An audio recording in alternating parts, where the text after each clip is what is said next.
I was recently invited to a whiskey pairing dinner at a Colorado restaurant called Panzano with local favorite Spirit Hound Distillers as the star of the show. A couple sat down next to us at the long table and we began chatting. As luck would have it, the gentleman was Craig Engelhorn, Spirit Hound's co founder and head distiller. Craig and his wife were thoroughly entertaining and informative, and we were easily enthralled with their stories about how Craig got into the business, their travels to Scotland to learn at the source, and so much more. At one point, my husband and I looked at each other and simultaneously mouthed, "Podcast," knowing that Craig would be a fascinating guest. So today we have a special episode doing double duty on both our In Good Taste Denver podcast because of the Colorado connection and our Real Food Traveler podcast because Spirit Hound's products are available throughout most of the U.S. I'm Courtney Drake McDonough, host of both podcasts and publisher of the InGoodTasteDenver.com and RealFoodTraveler.com websites. Craig, I'm so glad you were game to do this podcast with me. I'm happy to introduce you and the business to our listeners and our readers. Awesome. Thank you. I had a lot of fun that night, and I'm glad to be here. Oh, good. I'm glad you could make it. So you came by Spirit Hound in a slightly roundabout way, you were telling us that night. Can you share with our listeners what that path was? Absolutely. I was living in Illinois and working for Bell Laboratories and homebrewing a little bit, and had an opportunity to move to Colorado. And I'm a small town boy, so chose a little town called Lyons, because I literally thought, why is it still small? What's wrong with it? And I kind of like, little towns. So moved here and made friends with a fellow that was starting a new restaurant called Oscar Blues, and started to tease him that he should be making beer because beer was hot in the 90s. This was 1997, 1998. He said, I don't have any equipment. And being a computer dork, I found some. We flew out to California and brought it back and set up in the basement Oscar Blues. Uh, the first beer that was produced was based on a homebrew recipe of mine, and it came out so damn good that we ended up calling it Dale's Pale Ale. And so I cut my teeth in the beer world, and I think a lot of your listeners are familiar with that particular beer.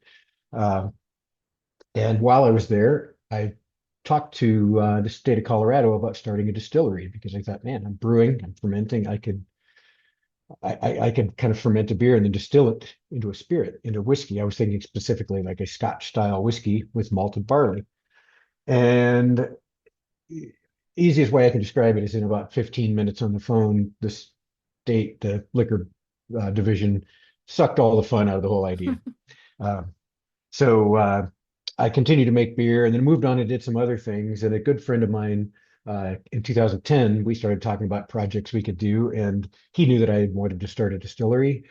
So I got to graduate from beer to spirits, and I had three partners at the time, and they got behind me and pushed, and we set up our distillery, and Spirit Hound was born. That's very cool. Very cool. So what does Spirit Hound Distillers do? I mean, what is the company and what do you provide? Okay, well, we are a distilled spirits manufacturer, but we also have two tasting rooms. So we have, basically cocktail bars where you can come in and uh, enjoy a cocktail here in Lyons or at our location in Denver in the Highlands at 36 and Tejon. Um, we produce all kinds of products. We have a lot of SKUs. I think we're a little bit insane. When we started out, told the story. I was about making a malt whiskey, and next thing I know, we've got vodka, we've got gin, we've got bourbon, we've got rye, we've got five different kinds of gins, three different kinds of vodka. I think we have a total of 32 different SKUs right now. But uh, what's fun about that is uh, getting to create delicious flavors, and getting to share them with our customers. It's very rewarding, and I'm lucky here in the tasting room in Lyons because I live here in Lyons. We have a lot of tourists that come through, and I get to meet people from all over the planet. And it's really fun to share what I feel has been validated as our products being a world-class product with folks from everywhere. And I've met friends. I have a good friend in Belgium. We ended up staying with him when we went to Europe. That's great. And just to clarify, when you say SKUs, because you said you have a lot of different SKUs, you mean those little barcodes with the numbers and everything Yes. that identify the Yeah. products, right? Yeah. Different products, Yeah. right? So to think, in gin, we have our classic gin. We have a double distilled gin we call batch 13. We have the classic gin aged in a brand new barrel. We have a strawberry and basil infused gin, and we have, what am I missing? Eleanor. How can I forget Eleanor? A gin named after our 92-year-old juniper picker named Eleanor. Oh, that's nice. And I got to have the strawberry infused vodka, which I frankly I didn't think I'd like. I was afraid it was going to kind of taste like cough syrup, but it was so lovely and really tasted like actual real strawberries. It was really nice, really nice. Awesome. So, Thank you. where does the name Spirit Hound come from? Uh, it uh, it was funny because we were just brainstorming, we're slapping names together, and some of us wanted the word spirit. And one of my partners is a veterinary surgeon, and actually, the distillery was originally going to be in Longmont behind his vet clinic. Um, and so the word spirit and the word hound got plugged together, and uh, we kind of ran with it. And that's the answer to the question, where did it come from? Uh, the other question I want to answer is, what does it mean? Yeah, my quick explanation for people is, the hound dog, uh, and they're tenacious. You put them on a path, and they will not give up. And so we are spirit hounds. Oh, okay. Okay. Boy, I feel foolish. I didn't even make that connection. I was thinking like spirit animal, more like, but duh, spirits. Uh, no, absolutely, and it's kind of fun because it can be interpreted in that way as well. Yeah, yeah. For those out there who might not know, can you give us a kind of a high level overview of how spirits are made? Absolutely. Uh, First of all, let me be clear. I don't actually make alcohol. It's yeast that makes alcohol, right? So yeast consumes sugar. Uh, if you give yeast grapes, you make wine. If you give yeast malted barley, you make beer.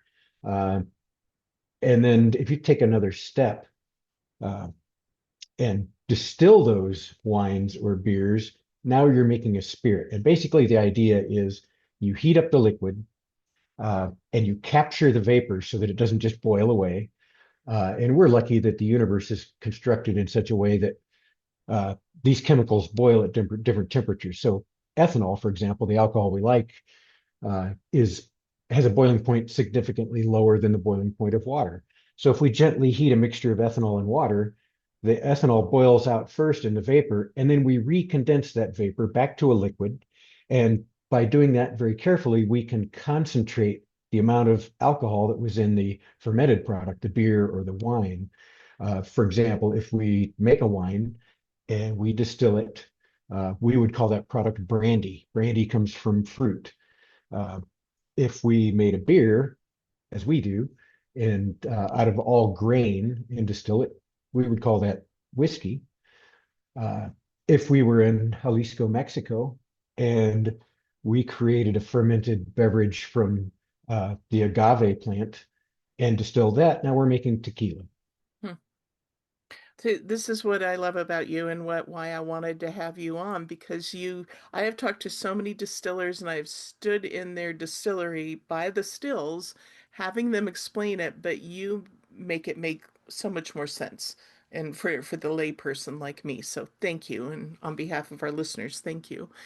You mentioned whiskey, and I'm glad you brought that up. To help us clarify things that we may see, what's the difference between whiskey with an EY at the end and whiskey with just a Y? That's awesome question. This is tradition, really.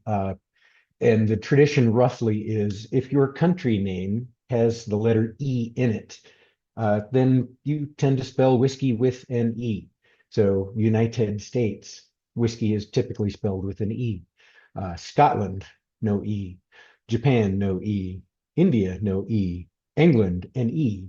Hmm. Uh, right? That's kind of the rule. But there's a well-known large brand of whiskey out of the United States called Maker's Mark, and they don't use an E. Uh, so it's not a hard and fast rule. It started somewhere. The Scots and English kind of butt heads a little bit, and they have traditionally through history. Uh, and there was a tax, thing that the king was taxing the whiskey, and the Scots took the E out of the word whiskey because they didn't want to be associated with England. Uh, that may be urban legend, if you will, but it's kind of a fun story. And then the final thing that I tell people, because believe it or not, people get incensed with me that you spelled whiskey wrong, and they'll argue with me about it. And so ultimately, what I say is in 1968, the US government actually declared that for all their paperwork for alcohol business, whiskey is spelled without an E. So everything I file with the US government, there's no E in whiskey. So I just tell them, so there. Wow. So it has nothing to do with the actual product. Nope, Wow. Wow. nope. That's a good party trick to pull out. I'm It going to is. use that. That's great. Well, that's so great. I had no idea it was any of those things. So, given what you replied above, then explain what your single malt whiskey is and why Spirit Hound Distillers is so keen on creating American single malt whiskeys. Awesome. That's a great question too. So what I like to tell people is, because there's some confusion, is it, bourbon or whiskey? And it's like bourbon is whiskey, right? So whiskey just means a distilled beverage that's come from 100% grain, right? And that's kind of universally accepted around the world. Then there are the traditions. In the US, bourbon whiskey for years was kind of known as US whiskey, right? Malt whiskey comes from Scotland, right? So regions have, uh, because of their tradition and their history and what grows there, they have the kind of whiskey that they make. So I just tell people that whiskey is the umbrella term. It covers anything made from grain for a spirit. Bourbon has to be mostly corn. Malt whiskey has to be mostly malted barley. Rye whiskey, mostly rye. Wheat whiskey, pick your grain. I even know distillers that have made quinoa whiskey. Uh, and I quietly tell people that technically quinoa is a pseudo cereal, not a grain. So I'm not sure that it really could be made into whiskey and called whiskey, but I kind of nitpick Hmm. sometimes. So for us, for malt whiskey, I came from the beer world, and I understand malted barley and how to ferment it. And I thought that I had a recipe that would make a beer that then I could distill into, in the early days, I would call it a Scotch whiskey, right? An all malt whiskey. And so we started doing that. We started producing this product. And in the US, in 2012, when we started, there was no official designation for American single malt whiskey. Single malt whiskey was a Scottish term. And it's a Scottish term that is also kind of misleading because the word single malt tends to imply that they're talking about one kind of malt. That's not the case. A single malt whiskey in Scotland is a malt whiskey from a single distillery. So it means it's an unblended Scotch, if you will. So you have your, Chivas Regal and uh, uh, Johnny Walker. So I had to see him to get the word in my brain. Uh, those are blended Scotches, right? And they take Scotch whiskey from multiple distilleries and blend them to their flavor profile. But you could go to one of those individual distilleries and get a single malt whiskey that's not blended with anything else. So I know that's a long, windy story, but we're making this malt whiskey. The US doesn't have a designation. In those days, a lot of small US distillers were calling their whiskey American single malt. Uh, but without a definition, I was kind of reticent to do so because there's no meaning behind it, right? I could literally do anything and call it American single malt. And I didn't want to be lumped in with people that might be doing anything in that category.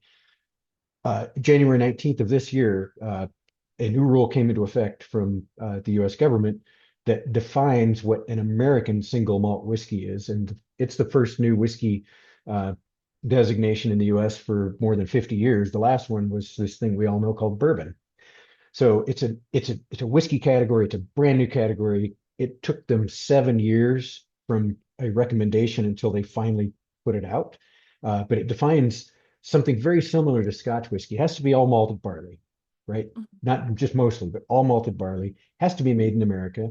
Uh, has to be aged in a wooden barrel. It could be a very large wooden barrel if you want. Uh, and there's no minimum age stated unless you call it straight American malt whiskey, and then it's got to be at least 2 years old. So now Spirit Hound is proudly telling the world that we have been making American single malt whiskey this whole time. We just didn't have a category that was official that we could felt we could put our name on it that way. So we're changing all of our labels right now from what we used to call straight malt whiskey to American single malt whiskey. And for me in Colorado, I'm very excited because not just Spirit Hound, but a lot of good distillers in Colorado are kind of leading the American single malt movement. And we're changing the whiskey world in the US a little bit from just being bourbon to now being bourbon and another large, potentially large category in American single malt. Boy, I talk a lot, don't I? And I'm glad you do.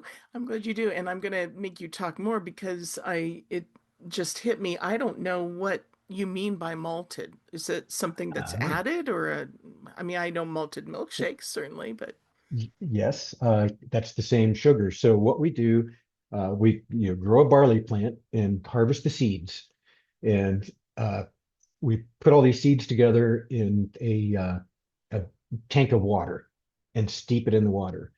And naturally, what does the seed start to do? It starts to sprout, right? It starts to grow. It's like, hey, I'm going to be a plant. Yay, mm, this is great.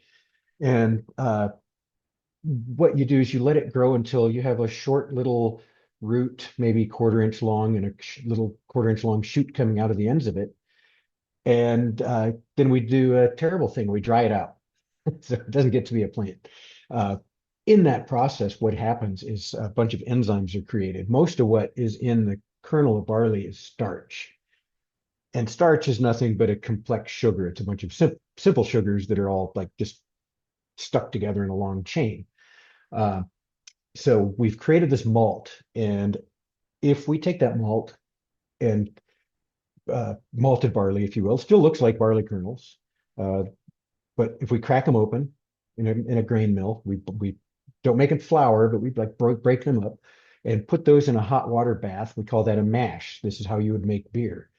And if we do that at exactly the right temperature, there are particular enzymes that we created in the malting process that go after that starch. And what they're going to do is take these long chains of sugars and think of the enzymes like scissors. And the scissors are just snipping the starches into small, very simple sugars. In this particular case, for malted barley, we're making a sugar called maltose, which, yes, is what makes malted milk balls taste like malted milk balls. It's also what we ferment into beer. So the reason for all of that is that yeast isn't capable of eating, metabolizing long, complicated sugars like starch. So we have to do that job for it. So we're kind of we're making it easy for the yeast to turn these simple sugars. Then it eats them and turns them into alcohol. Uh, in the fruit world, if we're making wine, we don't have to do that step because there's already sugar. Fructose is in the wine already. Uh, and if we're making rum from cane sugar, well, cane sugar is sucrose, right? So we could ferment dextrose. We could make cider, and we could distill that and make hard cider. wow, you know why I know I could never do what you do? Because I'm listening to all these steps and these processes and the time it takes, and I'm thinking, I don't even have the patience to make a loaf of bread, so I could not do what you do. It's amazing. Your spirits are made entirely from barley grown in and malted in Alamosa, Colorado, and I know you use Rocky Mountain snow melt water. Why is it so important to you to source locally, and is it merely an easy access thing, or is there more to it? I, well, there's multiple facets. Some of it is, the pride of being an all Colorado product, right?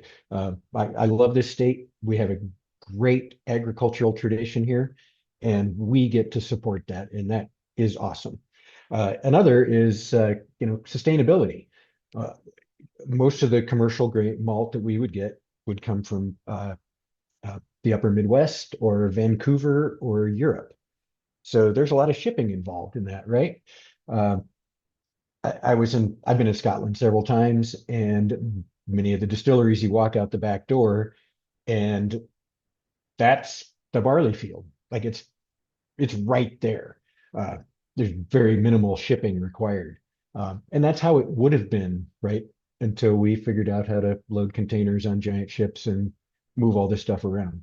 So yeah, some of it is, trying to be a little greener and be a little more sustainable in our practice. Very interesting. I understand that you personally designed and constructed the distillery's all copper pot still, and I've heard of other distilleries buying their stills from other distilleries. So why was it so necessary and desirable for you to design and build your own?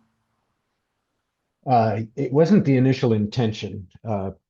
So we started off on a pretty tight budget and kind of bootstrapped this company for a long time until we got any real investment in it. And so in the early days, we got quotes from the major still manufacturers, and they make beautiful equipment. But we just kind of had a beer and laughed that, well, we can't do that. We don't have enough money. And then we found there's a fellow or there was at least in Arkansas. His name's the Colonel.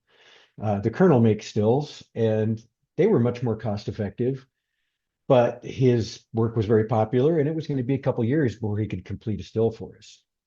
So neither of those options worked. And I'm a relatively handy person, and I love to learn new things.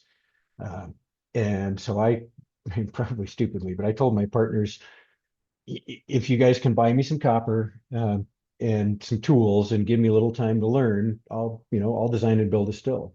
And I had a little computer-aided design program, and I uh, scoured the world, looking at pictures of stills and thinking about the kinds of whiskeys those shapes were making, and came up with the design and was able to build it. So I'm not a metal worker, uh, but I was able to make compound curves and learn how to weld copper together with copper welding rod. So it's all one metal. There's no, as we would say, dissimilar metals in there.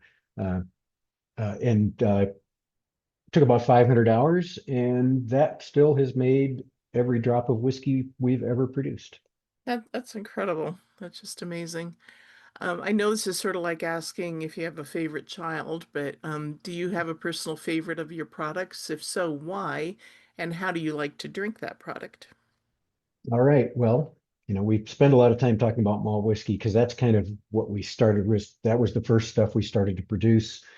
Uh, and it's done very well critically. And I love the way it tastes. I love how it compares to Highland Scotches, which was kind of what I wanted to do. So that's probably the thing of our products that I drink the most. You'll often find me walking around with a glass of it here at the distillery. And I drink it, as I like to say, as God intended, in a glass with no ice, all by itself. Even when we first released whiskey, which was 10 years ago in August, by the way, when our first whiskey came out, uh, I, was kind of a curmudgeon, and I told the bar staff that you are not making any whiskey cocktails. We will have whiskey in a glass. If somebody wants to put a rock in it, that's okay. That's it. No, nothing else. Uh, and we rolled along that way for about 6 months, and then my staff, who's probably smarter than I am, my wife included, Amanda, she was making cocktails and saying, "Here, this is still spirit forward. You should try it. It showcases the whiskey very well." And okay, fine, I'm wrong. You're right. Uh, or I'd rather say I'm incorrect and you are correct. That's how I talk to her. I hate to say wrong, but we make some delicious cocktails, but I just drink it straight up. Okay. So when you have it straight up, give us some advice about the best way to drink it. Like, smell it first, all that Absolutely. stuff. Well, first, before smelling it, look at it. Mm. You know, are there things in it? I mean, is it clear? Is it cloudy? Uh, and swirl your glass a little bit and take a look at the sides of the glass. Whiskey will kind of in the wine world, a lot of people are familiar with what we call legs, where you swirl your wine and the drips that come down the side of the glass, we call those legs. Well, in the spirits world, we call that sheets when it sticks to the glass, and tears when they start to bead and drip down the sheets. Sheets and tears. And so look at that because that's an indication of how much we have for the oils that are in the whiskey. We need a little bit of oils, and that's all part of the distillation process and fermentation process to give the whiskey some kind of thicker mouth feel and to like help deliver flavor to our taste buds. That's why we love fat so much because they really help the taste buds get coated with all the things that taste so good. So it's the same in whiskey. So first look at it, now smell it, and don't take a big old huff. Easy, go easy. In fact, I instruct people that I'm tasting with to breathe in through both your mouth and your nose at the same time. So open your mouth and inhale and hold the glass near your nose and breathe in gently. And if you do that, you don't just suck in a like big gob of ethanol and burn your olfactory and then you don't smell anything. What you do is you gently bring things into your nose and you're much better able to discern those little subtle things like, this smells kind of like honey, but maybe it smells more like a medicinal honey than clover honey, or maybe this barrel is not that honey is it's a little more caramel, right? It's darkened a little bit over time. Uh, it- and again, don't panic about like trying to figure out everything that's in your glass when you're enjoying this. Enjoy it, right? I mean, I've ruined many good glasses of whiskey by sitting and picking it apart, instead of just enjoying it. Mhm. So now you've smelled it and you got some idea what it smells like. Now take a sip and get enough in your mouth that it can coat your tongue. A lot of people kind of chew a little bit, maybe swirl it around a little in your mouth before swallowing. Uh, and your taste perceptors all over your tongue are different for sweet and sour and all that stuff. So you really want to get all of the experience. Uh, and take a nice sip, but don't just shoot it, of course. That's for different kinds of whiskey that we don't make. Uh, and then again, when you swallow it, you're going to get the bourbon world kind of calls it the whiskey hug. It's that warmth that goes down your throat, and that's part of the experience too. So you've tasted some things, you maybe picked out some characters. There might be some fruity notes that you taste. There might be some medicinal notes or smoky notes. Um, and then you feel the warmth down your throat. Uh, that can vary anywhere from poor whiskey where it's literally a burn and it's not pleasant to just a nice little warming feeling. And now you're still tasting, right? So now you're exhaling, and so it's not over yet. The finish could last for minutes for certain whiskeys, and just enjoy that. You exhale, and you realize that hey, I get some citrus in there, or whatever it might be, and enjoy all of those phases. If you prefer, you can cut the whiskey a little bit with some ice. I don't, I because colder taste buds don't taste things as well. And you can also drip a little water into it. And that does two things. The first thing it does is it breaks up the surface tension of the whiskey and allows some oils to kind of move around and opens up literally like lets aromatics out. And I'm talking like a drop. We're not talking enough to really change the character of the whiskey.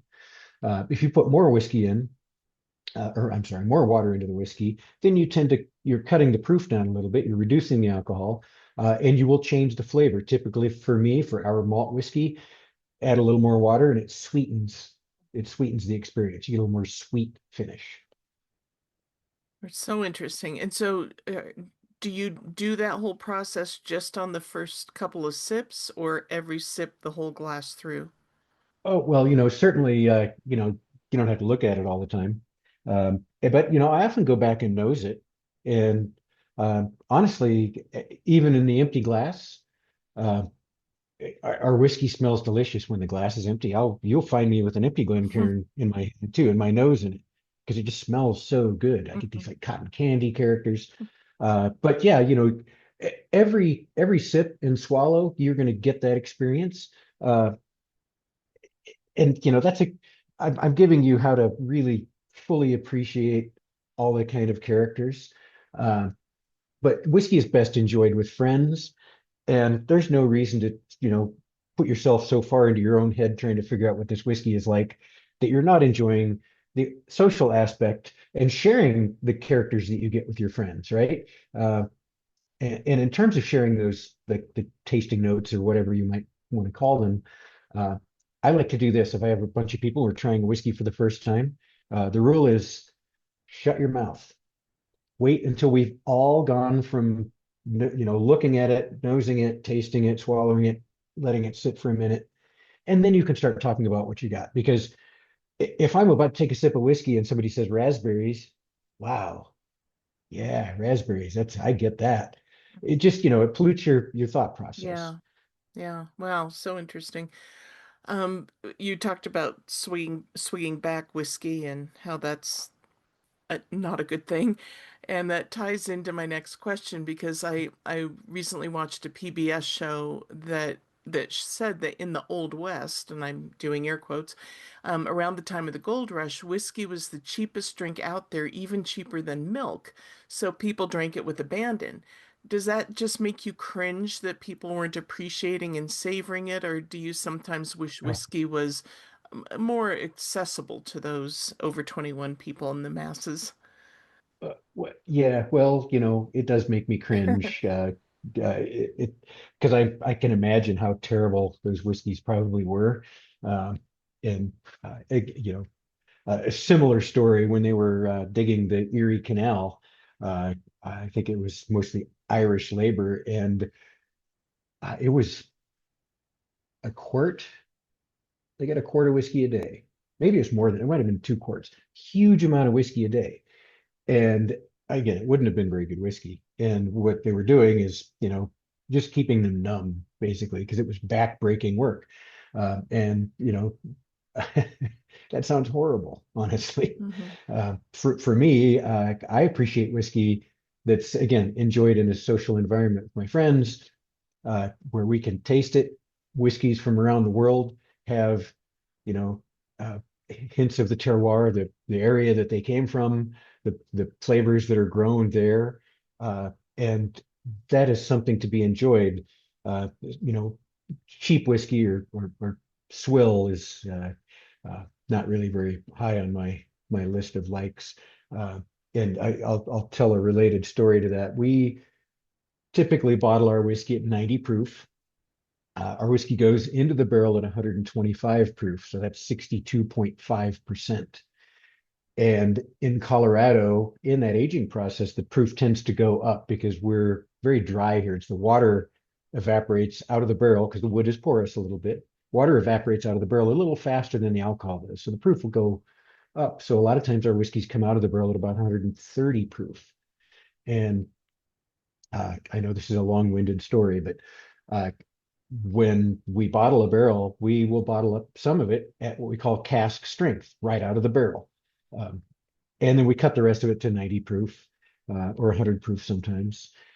And when I'm tasting people on whiskey, a lot of times I like to taste them on a cask strength, right? And let them know that, hey, this is 130 proof.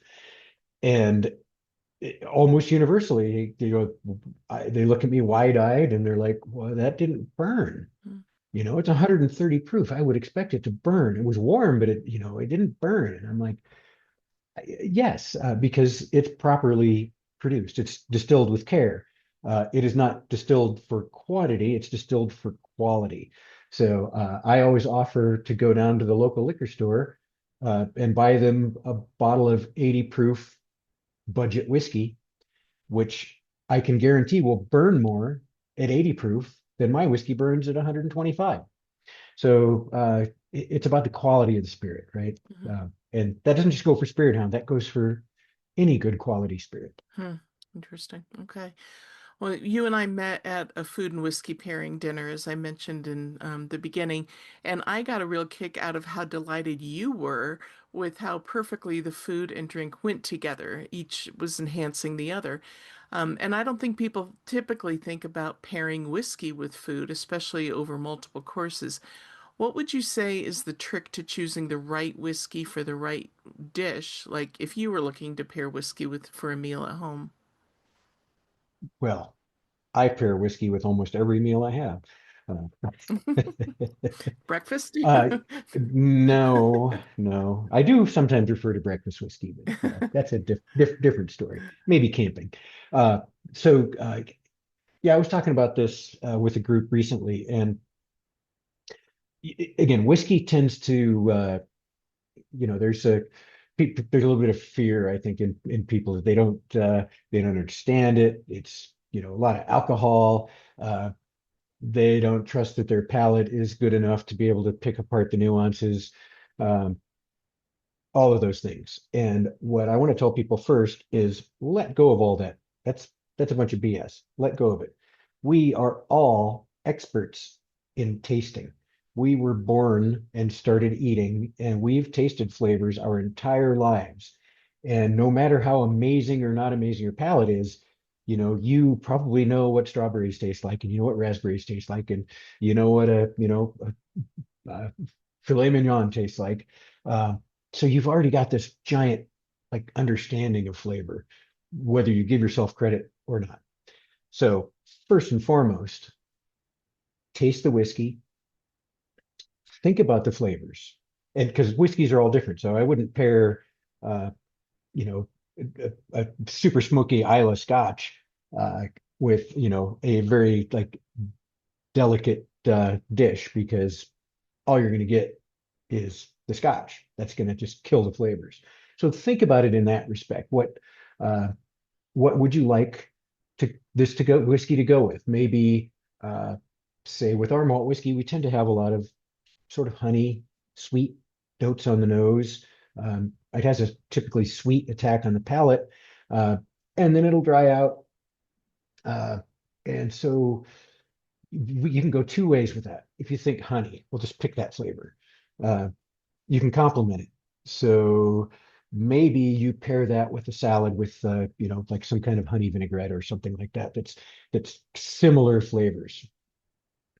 Or maybe you go the opposite direction and use the sweetness of the whiskey to balance out a dish that has a lot of umami, right? And so you've got this very savory dish, and you pair it with this whiskey that's got a sweet edge, and so that kind of balances from sip to bite. Uh, Another thing to think of with whiskey is because of it's high alcohol, right? So there's a lot of ethanol in there. So there's certain things that tend to not go well. Super spicy food, then the alcohol just kind of burns more. And so, your favorite hottest lamb vindaloo and whiskey might not be the best idea. Uh, but again, I try to tell people to, just first of all, relax about it and play with it, and you will do well. The dinner that we enjoyed, I thought David did an amazing job. And yes, you saw I was tickled Hmm. uh, because it was he really picked some great pairings. It was Hmm. super fun. And I'm just for our listeners and readers, I'm hoping to do a podcast with him. We're trying to nail down a time with him because his wife just had a baby, and for him to kind of talk about pairing foods with alcohol, various alcohols, and how he does that so that we can kind of apply that at home. So that'll be interesting to get his side of how he came up with those things. But thank you for those tips. Those are great. You and your wife were telling us about some of your trips to Scotland. Besides just the pleasure of going to Scotland, what do you get from visiting? That's also a really good question. I love Scotland. The people are amazing.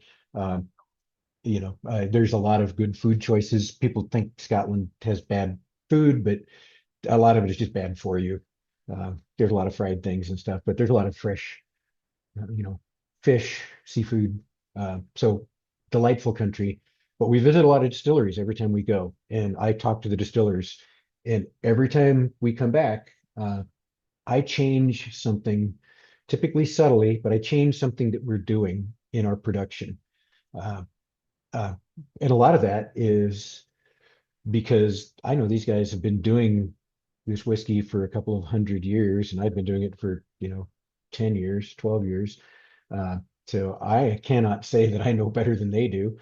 Uh, and especially products that I know are delicious. If I'm at a distillery, I know they make a really good whiskey, and they have I'll give you an example. We used to boil our wash or wort if you're a beer person. It's the kind of the mash stuff, right? The sweet liquid. We used to boil that for a couple of hours. If you're making beer, that's important because you boil to get the hop bitterness into the beer. Well, we don't use hops, so we don't need to do that. And you also can boil to drive up some of the moisture and concentrate the sugars. So it will end up making a higher alcohol product. While I'm over there, they don't boil. Uh, and I'm like, well, why am I doing this? Because it takes a couple hours. So I'm like, I could take 2 hours off of our brew day. So we came back, we did some experiments, and we liked the flavors. We came up with a technique, and poof, I took two labor hours out of our brew day. All kinds of just small ideas like that. The kind of yeast that I use. Was solidified by trips to Scotland, stuff like that. Hmm. So always I come back with tangible things. That's really great. So here's your chance to brag a little bit. Tell us about some of your awards you've won.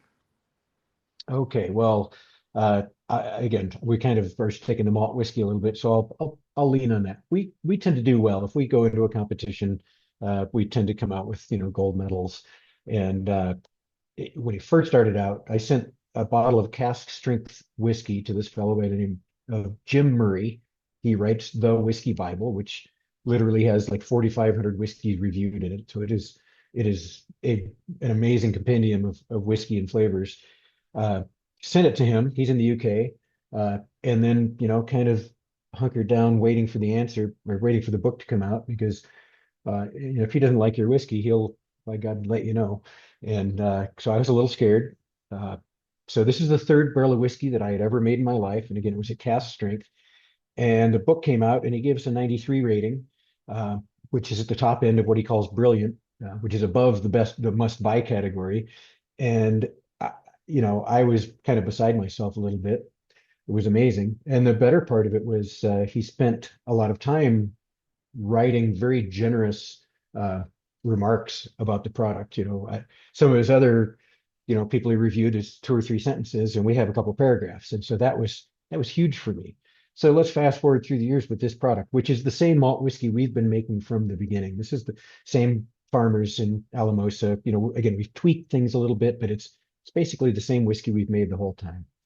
Uh, and we would send different barrels. By the way, our malt whiskey is always single barrel. So when we fill a barrel of whiskey, we bottle that barrel, we put the barrel number on the bottle. When we drink it and it's gone, there's no more of that barrel left. We don't make batches, we don't blend things together. So we send different barrels to him through the years, and we get more and more, 91 and a halfs. Got a couple more 93s. We got a 94, and then we got a 95 last year, uh, which was very exciting. Uh, and also just some great quotes. Again, I think he really likes what we're doing. So in 2022, we entered the London Spirits Competition, and along the way, we get golds in San Francisco or New York. And in London, we got Whiskey of the Year. We got a 96 rating, which is huge, and a gold medal, which meant we had the highest rated whiskey in the competition. And almost as important for me is we got a best in show from the US, which meant we had the highest rated spirit of any category that was entered that competition from the US. So we beat a bunch of whiskeys from around the world, and we beat every US spirit there was. 2 years later, we entered a product we call Colorado Honey, and that's our malt whiskey, American single malt whiskey, that spent 3 months finishing in a barrel that used to hold honey. So it's a honey barrel finished whiskey, uh, honey finished American single malt whiskey, I should be clear. And we entered that, and we didn't get whiskey of the year, but we did get American single malt whiskey of the year.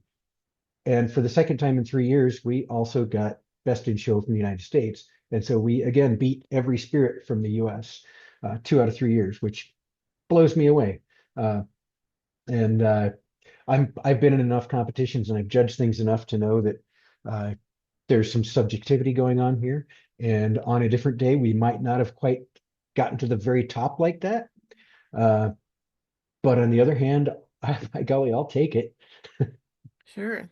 Well, congratulations on all of that. That's amazing. And I love that very first story about the book and the write-up in there. That's wonderful. Um, so as we wrap up, where can people go to experience Spirit Hound's products both in Colorado and around the country?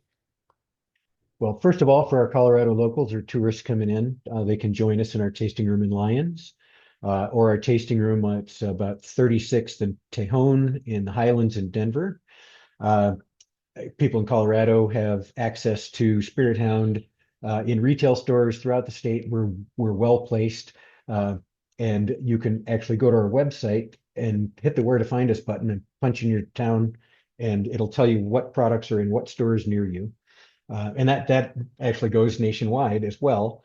So we're distributed in Kansas, Missouri, Arkansas, Michigan, a little bit in Wyoming and Utah, uh, in addition to Colorado. And then ultimately, we have a partner that will distribute for us in e-commerce, we call it. So online shipping, if you will. Can't online ship into Colorado, but there are 40 states in the US that you can go to our website, order bottles, and get it shipped to your door. So go to spirithounds.com for that. Okay. All right. And that gives us our last question about where should people go to learn more about Spirit Hound Distillery. So can you repeat that website again and where you Yep, are on social media? absolutely. You can find us at www.spirithounds.com. And you can also find us on Instagram as Spirit Hound Distillers, and Facebook as Spirit Hound Distillers. Wonderful. And we will have the links to all of those to make it easy for folks on the articles that we always have with our podcasts that go along with them. Which so we'll have that on ingoodtastedenver.com and on realfoodtraveler.com. And on those articles, we'll have a little player that people can just click and listen to this podcast, but we'll also have pictures of you. I have some great pictures of you with a glass of whiskey in your hand near the still, your beautiful still that you built, and some of your products. And so people can listen right there from those articles and look at those photos and click around and be learning more as they're listening to this podcast. Or our podcasts are always available on iTunes, Spotify, Overcast, and pretty much anywhere you like to listen to podcasts. So Craig, thank you so much. This has been so interesting, and I feel very privileged to have gotten to spend two chunks of time with you, learning from you and listening to you, and you're a fascinating guy and a nice person, and I thank you for being so generous with your time. Well, Courtney, that's you're making me blush a little bit here. I'm just another person, but I have some experience and I love to share. And thank you so much for inviting me onto this. It was a pleasure talking with you. And maybe sometime in the future, we can all enjoy a meal again together. That would be great. And I would encourage people here in Colorado and those visiting Colorado, if they go to one of the tasting rooms, maybe by chance you'll be there and let them know that you heard about Spirit Hound Distillers and about you listening to either the In Good Taste Denver podcast or the Real Food Traveler podcast. Awesome.